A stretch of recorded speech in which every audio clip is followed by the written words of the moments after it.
Welcome back to the conversation. If you are just now joining us, it's helpful to know that this is actually a 4-part conversation, and we're going to be jumping back into the middle of the conversation that we started in part 1. So if you watched part 1, part 2 will be happening here in just a few moments. But if you have not watched part 1 yet, push pause here, go back and watch part 1 of the conversation, and then come right back here for part 2. So why is it then? Why is this conversation so difficult to have? Like, why is it? And I told y'all when we started, like, I'm not worried about red tape, right? We're going to have the conversation, right? Yeah. But why is it that I even have to say that? Like, what, and I want to talk about a term too, or phrase, white fragility. Yeah. And I think that's a part of it. But why is this conversation so difficult to have? Why can it be awkward? And what is white fragility, and how does that play into this? And I'll add one more piece to your equation. Yeah. White fragility plus cancel culture. Let's go there. And that's where we are today. Yeah. And so those two pieces are what I feel like a lot of people are feeling the tension of. Man. So yeah. I Let's go there. think this conversation is difficult because dismantling racism cannot be an intellectual conversation. Not at all. Right? Because we're forced to look at ourselves. Especially if we are white, we're forced to look at where these messages come from. We're forced to challenge family members, which we're hearing a lot about right now, which can be really difficult.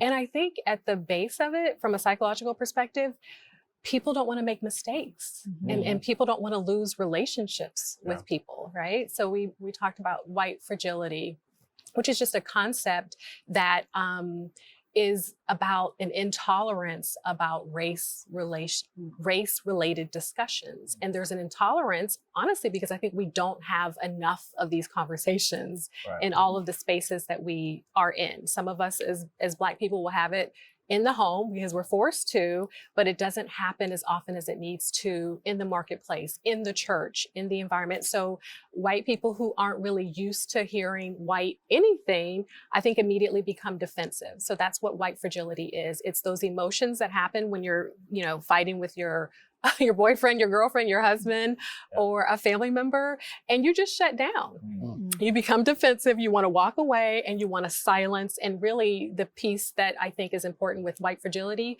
is the argumentative piece, which is just not fruitful, but it comes up because it's a defense mechanism. Well, you also have to admit that there's a privilege that has come as a result of the Black experience. I read a quote. It's from a book called Untamed, and it says, "Privilege is being born on third base. Ignorant privilege is thinking you're there because you hit a triple. Malicious privilege is complaining that those starving outside the ballpark aren't waiting patiently enough."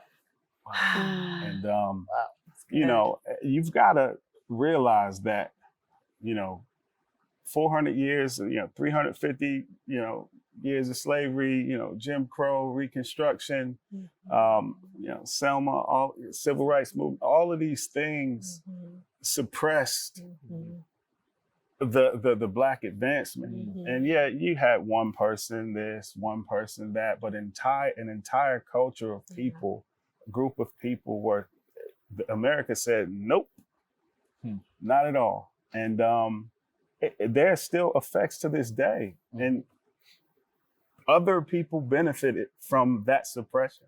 So to have to admit that, fragility, and privilege, and I want to talk about white privilege in a second. Don't turn off of this. You taught Dr. Chinley earlier, putting white in front of something is so foreign to white people, right? Whereas you're unfortunately too used to it.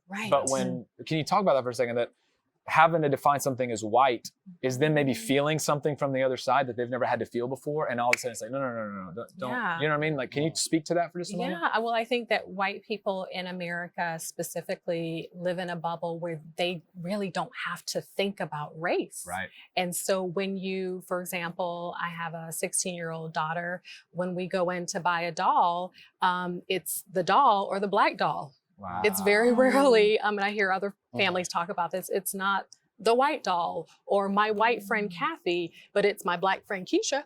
And maybe that was a stereotype, Right. but but I actually knew a white Keisha. She and I cheered together. Keisha. But Come on, shout out to Keisha. What's up, Keisha. Hey, leave it. Drop a like in the Hey, comments. come on, Keisha. Yeah. Follow me on Instagram, Keisha. but it's true. I mean, how often do we really say, now we're saying it, but we don't typically hear white in front of anything. And so there's studies that show when you hear white privilege as a white person and white fragility, again, that defensiveness comes up because you're just not used to never heard it before. Yeah. Mm-hmm. And so, go ahead, Joe. No, And so to I think the students who are pushing past that fragility and saying we want to have that conversation. Yeah. I think it's our responsibility as any minority group who's sitting with them to say, hey, this is a safe place, Yes. which is what I think is so special about the living room. Because Yes. if you're truly trying to create a living room for a multicultural environment to come in and share their stories, and then you be able to ask questions. I always say, listen, I'm going to stare at your heart, not your words. Because there's going to be a point where you misspeak, and I have to be staring at your heart in that moment to be able to not become defensive myself. Right. You might say something that hurts me, and I might say how can you even see it like that? But that's because that's my story speaking through me, your story speaking through you. And so there comes a point where there needs to be a mutual trust.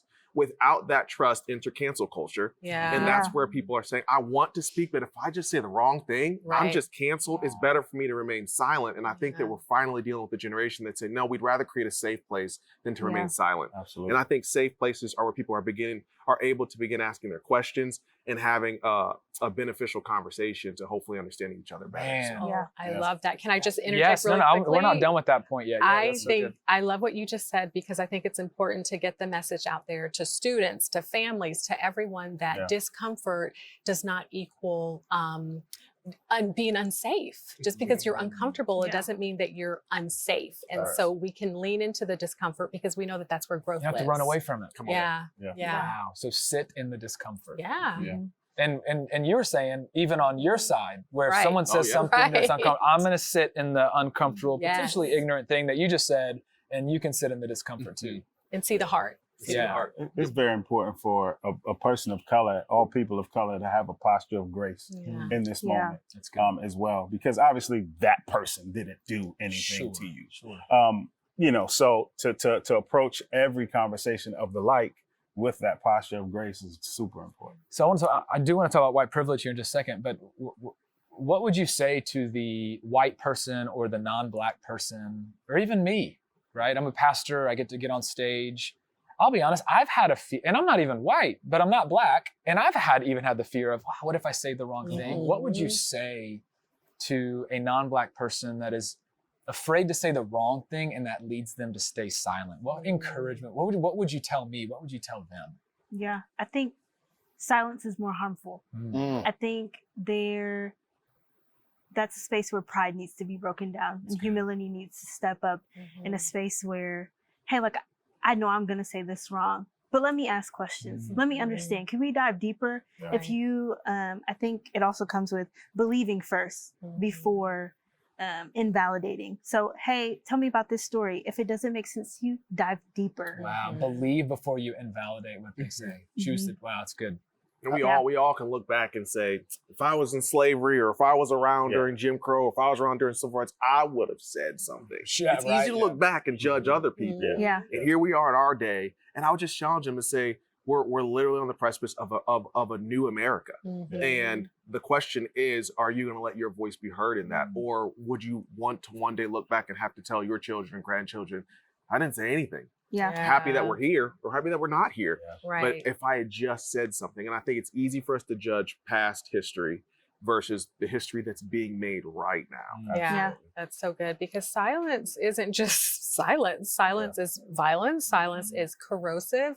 And silence actually communicates something really clearly. And for the families that I'm talking to who have come back on the heels of George Floyd, and I'm doing Zoom calls, and by the way, I hold a very diverse caseload. 50% white or non-Black and 50% Black. And so many families came back and told me that they're on Zoom calls a week after George Floyd was murdered. And people said, hey, how was your weekend? Or they said nothing, which was probably worse. So silence for my clients communicates, oh, you don't care about my humanity either. So that's what I would say to you. Sam. Don't be silent. And so I guess to that too, I've had I've had white friends say, oh, well, white leaders just need to pass the mic. And there's a level of truth to that. I wanted to pass the mic today, but what I'm also hearing is, but also use your mic that you've been given. Yes. Mic I'm using metaphorically, not everybody has a mic, but you know what I mean? Yes. To use the platform, use the stage. Use your privilege. Which will, that's a good transition, because the other tension too is like, oh, well, and again, this is not good. This is, oh, well, they're going to think I'm saying something now just because of George Floyd. So I'll just wait. That comes up, and it's so wrong thinking. But what you're saying is, no, don't be afraid of any of that. Cancel culture, I don't know how to navigate all that. I mean, so much of it is unfortunate, because what you're saying, there needs to be a side of grace, but then don't be silent. Right. I think to your point about people feeling like they're coming to the fight too late. Yeah. Let's. I think it's a better way to say it. Yeah, so basically, let's say I'm here standing alone and I'm fighting the whole army, and I'm getting my butt handed to me. When you come and join me in that fight, I'm happy to see you. You're not long. You don't care how long you've been by yourself. I'm like, you here too. Let's fight. Like, finally. Forget all that. That guy over there, he can really go. Like, no, come on. Come to the fight. Join the fight. And so I think that, like, even over the last few weeks, I went to the One Race March in Atlanta. And honest to God, man, I've never felt anything like that before, ever. Like in my lifetime. And there was such an energy there, because there were people who weren't Black who were all of a sudden like, man, this is a cause worth fighting for. I see you. I affirm your humanity, and I've got your back. And so now what's going to happen is, like, we're riding together. And so I got emotional being in that space, because I'm like, you didn't have to be here. You could have been doing something else. And so to see people who are joining the fight now, I mean, it's cool. Like, you late to the party, it's whatever. Like, we still gonna have a good time. You know what I mean? But like, it's not over yet. It's not over yet. We got a long way to go. Right. So I think that hopefully that posture is the one that is taken. It's like, okay, I am late to the party, but let me strap up and let's all join the fight together. That's so good. That's so good. My wife was asking me about the One Race. She was at home with our babies, and she said, she asked me, were there a lot of white people there? And I said, babe, I could, obviously it's hard to tell. I said, but honestly, if I had to guess, I'm not saying it was 50-50, but I said, but I was so encouraged by how many people were there that were not Black. Yes. And she was just like, I'm so glad. And it's exactly to that. Awesome. It was fantastic, man, to be able to look out and see. I think there was like 13,000 people there. That was something crazy. Yeah, I mean, by the time it got to the Capitol, there was still a line of people exiting wherever it started. Liberty Plaza, I think. Yeah. So history's being made. That's Seriously. exactly right. Seriously. That was America. And I never thought I'd get to be a part of a protest. And I don't mean that in like, oh, I'm glad I was a part of one. I mean, like, it's like, oh, well, that's over. Right. And it's like, whoa, man, tell 6th grade Sam we're learning about this in social studies. Wow. One day, you're gonna have an opportunity to continue to fight. Like, we're not there yet. That's right. That's right. Yeah. That's good. And I want to talk about white privilege, but before we get there, I wish we had time to talk about social studies. Yeah, but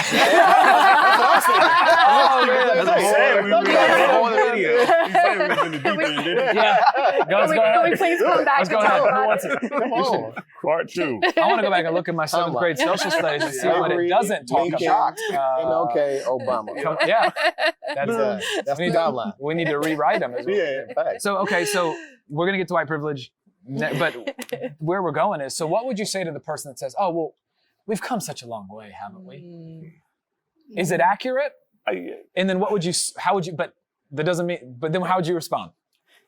I mean, I would say that's a true statement, but that's not the whole picture. Like, we have, you're not whooping us with chains and, oppressing it. Like, we could buy, homes and, some people come up and things like that. But I'm as a whole, no, we're not there. They're marginalized folks still walking this earth, and the systemic piece of racism is alive and well. All right. They're still part of a system in place that holds people back and is alive and breathing as we speak.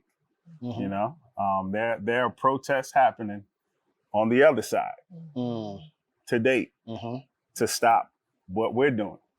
and what these young folks, these young lions, lioness are doing. Yeah. All right. So there are things that are trying to come up against that. So that just tells you all you need to know. So yeah, we've come a long way. We, doing well, there's some affluence that has trickled in. Yeah. But it's not enough. Well, I mean, I think the biggest example, and yes, I'm going to go there, is the election of the nation's first Black president. Yeah. Sure. We had this idea that we were now entering a post-racial society, and now look where we are. Yeah. So I think we've come a long way. Now look where we are. We have so much more to go. And doesn't it show we were able to elect a Black man to the highest office of the United States, yet we still are where we are right now. That just shows that he can even be the president, or maybe one day she can be the president, but that's how much more we actually have to go. You would think, oh, once that happens, we're good. Right. So to that point, in 2008, I lived in Sumter, South Carolina. Okay, not far from Charleston. Yeah. Okay, so I was a F&I manager at a car dealership. Okay, I was the only Black person on the management team. So when he was elected, I had a conversation, a very candid conversation with the sales manager, who said, man, I think that's great. Now, your son can identify what, he can be president someday or whatever the case may be. But I just hope Black people don't think they're superior to white people. And I said, so every other president's been white. Do white people think they're superior to Black people? Are they allowed Are they allowed to feel that? Like, and he really, no, that's not what I'm saying. But you said it. Right. And I mean, nice guy. And could there be grace for it? Sure, but let's figure out. Let's help that ignorant side of you that believe that would even be a problem. Right. Yeah. Just because a Black man now is president. Correct. I think those are characters within the story, and stories drive culture and society. And so I think that at all times there are stories running. We underestimate the stories when we turn our TV on or listen to music or have algorithms that feed us stories daily. But in the end, a character can never trump the story that you're digesting every single day. And so I'm much more particular when talking to students. Say, hey, be careful about the stories that you're digesting, because no matter what's in front of your face, you'll only see the story. And humans, as they study more and more about our brains, we see everything through story. We just underestimate how much story impacts our perspective. Right. And so it doesn't matter what's right in front of you. If you've been fed a story as to how to look at that person, that's exactly what you're going to believe. Even though you're seeing facts and a truth that contradicts your story, the story is much more easy to digest. Wow. So true. I wonder, I saw this excerpt from a poem by Langston Hughes on Instagram, literally yesterday. And I was like, I think I might read this tomorrow. And if it comes up, listen to these three lines, right? Oh, let America be America again, the land that never has been yet, and yet must be the land where every man is free. And it was one of the most powerful things I saw, where I thought, man, let it be what it isn't yet. The land where every man and woman, you would say that just in the stanza, is free. Yeah. And that's what we're talking about right now, that we've got a long way to go. So honestly, if you're not Black, just eliminate we've come so far from your vocabulary. That would be helpful. It would be like being in a relationship and changing on year 1 for your girlfriend. And then in year 3, she says, you think you do this for me? You say, oh, honey, I changed already on year 1. I mean, I got from there to there. I'm done. I'm done changing. Well, it's like, it's not a point system. Oh, look what we've done. Me and my wife's arguments always say that. You and done 2 for me. I think that I'm done. I mean, and you're looking like, that's not how relationships work. Right. It's not how. So, okay, we've skirted around it and kind of talked in and out of it. Let's talk about white privilege. What is white privilege? And you gave us that baseball analogy. We're about to jump into it right there. I got a Monopoly one too. Come on with the games, man. Come on with the games. You got a Monopoly Break it down, back there? Shotgun being banker. In 1619, okay, we started this game of Monopoly. All right, we brought slaves over on ships, and they were commodity. you traded them like sugar or oil or whatever the case may be. They were current. You got paid for them. Okay. Then they worked for free. Okay. So just imagine playing Monopoly and you go around the board. You can't buy nothing because every time you pass go, you get $200, but you got to give it in. So you just go around 350 times. That's 350 years. Okay. All your money it's gone. It's gone. You got redlining, you got all these, systems, okay, that says, no, you're not a person. You are a slave. Okay. You can't do anything. And then after 350 years, they say, okay, you're good. You're free. You can collect your $200, but you can only buy, Baltic. That's all that's left. Mediterranean. Because we got Pennsylvania and Virginia Avenue and Boardwalk and Marvin Gardens. Pacific. Yeah. I didn't know Joe played Marvin Gardens. We got it all. But, catch up. Yeah. Yeah. That's we'll make sure you don't. Yeah.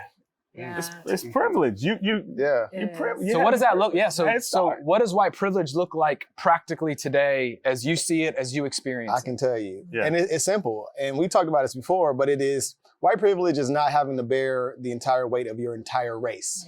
Yeah. So every time I'm in a space, I feel the need to represent. I can't even be my full self all the time because I know that there are people that are watching. For example, when I got a job at some point, and I was one of the first few Black people to be in that space, I knew that I had to kill it. Like I had to kill it. I had to do everything right. I had to make sure that I was outperforming everybody, because if I didn't, then it's very likely that the people that come in behind me would have never got an opportunity. Wow. And so it's that. It's also, we talked about Band-Aids. Yeah. All of a sudden, the last couple of weeks, they have now put out a variety of colors. And I didn't even realize until probably a few years ago that the Band-Aid was supposed to be a flesh-colored tone. It's like, oh, that's just what color Band-Aids are. It's like they're supposed to blend in. Wow. And so, it's stuff like that. The dolls that you spoke about, like having the dolls and representation, the standard of beauty. Yeah. What is beauty in America? It's like, there's a period where Black people were pressing their hair and putting chemicals in it so that they can resemble the standard of beauty that was whiteness in America. Wow. Yeah. And so it's like, you are the standard. And I think that is the privilege that comes with being white in America, where you don't even have to think about these things. Like you step out and it's like, of course, that person is on the cover of this magazine. Of course. But it's like for us, we're constantly being reminded of our otherness and thinking about the fact that we have to learn your culture, but no one has to learn our culture or assimilate to that. And so I think that, as well as things that we have to do on a daily basis, like code switching. Code switching, I feel like it's like speaking multiple languages. So I think we should put that on all our applications. We are bilingual. Will you talk? Break that down. Code switching? So code switching is basically being in a space. I am able to adapt my conversation and my language to whatever space I'm in. So like, if we're sitting around and just kind of chopping it up, which is an example of, code switching, it means talking, having conversations. But it's that. It's like I'm able to speak in a space that I am free to speak and use colloquialisms and jokes and culture where we can just look at each other in our eyes and know what's up. And then you walk into another space and you have to be concerned. You have to think about what you say a little bit more, because you don't want to come off as the angry Black person, or you don't want to come off as inarticulate because of something that you said that was actually more slang than it is appropriate English. So it's being aware of those situations, and wherever you're walking into those spaces, being able to switch your language to meet all the criteria in that particular area. Wow. And I want to keep talking about white privilege, but I don't even want anyone to miss the weightiness of you feeling like you have to represent your whole culture. It's big. Like when a white person does something stupid, it's like, oh, that stupid white person. What you're saying is when it's a Black person, it's like, oh, Black people are like that. Yes. Right. It's that weight. It's like being at home watching television and you're praying to God. You're like, man, please don't act too stupid. Don't act, don't be buffoonish. Please don't do that, because you are going to set our entire race back, because people are going to believe that this is what all Black people are like, because there's not enough exposure to the variety and the overall spectrum in terms of representation of Black people. So it's like you think about that, and you're always having that in the back of your mind, because you realize that if this person acts this way, there's an expectation that you are now that way. We all felt that with Obama. Yeah. I mean, you can't. There's probably every Black person just thought, just take the high road every time. Don't mess up. Don't mess up. Don't lash out. Don't be angry. We got there. Don't mess up. Yeah. And every time he responded, we all were like, okay. Remain calm. Let's go resonate. So as a wife, I'm thinking about the pressure Michelle felt every time he took the hits, right? Because he couldn't show. He couldn't show the pressure and the anxiety. But I actually attended one of her talks, and it was really psychologically tough for the entire family because of exactly what you guys are talking about. Whereas with any other president, it's like, oh, that president was not good enough. Right. With Barack, it's, oh, well, Black president's blank. Yep. Never gonna do that again. It's one. So that's white privilege. That's white privilege. It's really an invisible. Peggy McIntosh is the author of it, of this concept. It's an invisible knapsack, and she calls it a knapsack of advantages. And I think where it gets kind of messy, again, white brothers and sisters aren't used to hearing white in front of many other things, right? So when you think about white privilege, a lot of times you hear from rural and poor white people who say, but I don't have privilege. I don't have all of these advantages. And so, but it really is about access. Like compared to a Black person in America, do you have access to healthcare? Do you have more access to being able to go and buy a home in any neighborhood that you want? Do you have access to good education? Compared to a Black person, the answer is always yes, no matter how poor or rural you are for the most part. And so it really is about just thinking about it from that perspective, as opposed to the unearned piece, which people think, I built a business, I'm a CEO, I've earned every single bit of that. I've worked hard, and it's not about the struggle. No one's discounting that. It's not about the struggle. It's about the lack of access, power, and resources that Black people in this country have. We got to sit in that for a minute. Like, no one is discounting how hard you work. That's right. We know you earned your degree. We know they didn't just give you like, that's awesome. That's not the white privilege we're talking about. It's the stuff that you didn't earn. Just have because of the color of your skin. And that's happening right in front of you, but oftentimes you have the privilege of not even having to pay attention to it. I always say that's a privilege. We're in this, we're all in the system. We're all in the same system. It's just that one group has the privilege of just being able to say, I don't have to pay attention to it. The other ones don't. I always say, like, if I were to make it into a movie, it would be like the machines with the stuffed animals that have the hand come down. And you can pluck them out. But it would be like if all of us were in a room and this random machine would come through at some points and only plucked out people of color. Now imagine if it was happening to white people and it was only choosing white people over and over again in a disproportionate amount of times. Eventually they'd want to say, hey, does anybody see this machine? That's just coming through and plucking us out like this? Throwing us in jail, redlining us, and doing all these things, and job wage gaps, and all these things, and we just said no. We don't see it because it hasn't been happening to us. But we're all in the same system. It's just that as it comes through and plucks out more and more of them, we end up moving more and more forward. Say, why should we have to pay attention to it? It's not really affecting us. And even though a lot of times I don't think there's any malintent towards it, I just think it's a privilege to not have to acknowledge that hand that keeps coming down. And statistics show over and over and over, it's plucking out more and more people of color. It's a privilege, and y'all have said this is not your words, not mine. It's a privilege to not have to think about your skin color. It's a privilege to not have to have these conversations, to not have to have your parents sit you down and tell you, hey, this is how you navigate being pulled over. This is how you navigate when you go into a majority white space. It's a privilege to have to learn this rather than experiencing it. Wow. It's a privilege to be able to reach for your wallet when you get pulled over. Yes. Absolutely. Am I allowed to say that? It's a privilege to be able to swim. Okay. Yeah, like, talk about this, because this is a stereotype. Black people can't swim. Ha, ha, ha, ha. And I think there's some truth to it, for sure. Like, but in general. But overall, like, the reason that Black people overall, again, this is not an umbrella statement, but for the most part, like, the reason that there isn't really a lot of Black people that tend to swim is because we didn't have access to the pools. So when you talk about, like, just even looking at my own life and my grandmother and my grandparents and my mother. So for me growing up, there was this huge fear of water, huge fear of water. And I think part of that had to do with the water being used in the civil rights movement, where there was hoses being blown on it, like sprayed on you. But also the fact that we couldn't go to the pools. Like, my grandparents didn't have access. We weren't allowed to be in those pools. And so what tended to happen over time is, like, white people learn how to swim. Again, this is not everybody, but for the most part, that was a thing. And it's almost like this basic right and kind of course, everybody can swim thing. But thinking about it from that perspective, that wasn't that long ago. Right. Like, my grandmother and my grandfather and my mom, and that was 40, 50 years ago. They weren't allowed to go to swimming pools. They weren't allowed to go to swimming pools. This is actually you're the first generation that has all of your rights.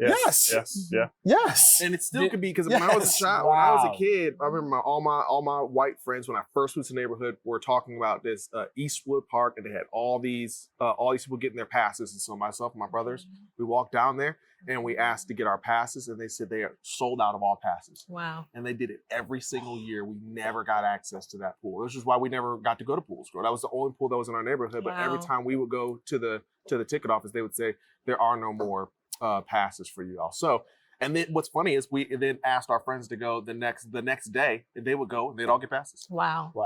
So we knew, and my mom just said, I don't want you to go there if that's how they're thinking. That's how deep this runs. Yes. Even a stereotype that people have inappropriately joked about is connected to racism. Yes. You weren't even allowed to be in the water. Yes. Yes. Lack of access. And what you just said too, that this is the first generation to have all the rights. You know, it's, I mean, we forget that. Right. Our parents did not have all of their rights. Yes. Wow. So it hasn't, to your earlier point, we're not that far removed from overt discrimination simply based on the color of your skin. Why can't we get in the pool? Are we dirtier? Our skin's dirtier than anybody else's? I mean, we have to go there because that's the implicit bias. Ken, were you gonna? I feel like did I cut you off earlier? You did not. Okay, good. Did not. I never want to cut you off. It's impossible. You will not allow for that. I can talk loud. So this is good, Sammer. With privilege, then, we tend to take offense when someone says, "Okay, check your privilege." It's there. It's not like it's just going to go away. Yeah. So when you tell someone to check their privilege, or what would it look like for me to check my privilege? Is it acknowledging it and then figuring out a way to leverage it? And like what? You tell me to check my privilege. Get me in the pool with you. Stand up for me. Yeah. Hey, why can't my man come? Yeah. Well, obviously right now I can go in any pool. But that's the illustration of it. Yeah. You know, leverage your privilege for the benefit of others. So instead of like, oh, don't tell me I have privilege. No, you have it. Right. So use it for good. That's the thing, Sam. Like, we all have some form of privilege. Yes. Sure. Me as a man, I have a privilege that women overall don't seem to have sometimes. You know, like the fact that I can get into a city late at night and hop into an Uber, I'm not as nearly concerned about my own safety as what some of our sisters would be. So it's like we all have some form of privilege. And I think if we understand and acknowledge that and use that privilege to speak up and speak out and to be allies and advocates for those who don't have the same privileges, I think that ends up helping all of us. Because I think understanding the privilege and acknowledging it first is a big part of your deal. But I think what you do with that privilege is also a big deal as well. Yeah. And it's usually just because of that we're white. I think that's the defensiveness of it. If you're in a grocery store and you see a sweet old lady trying to reach the top shelf to get her cereal, you understand, I can help her do it. Right. I have privilege. Let me walk over and say, let me get that for you. Yep. And we do it. As humans, we know,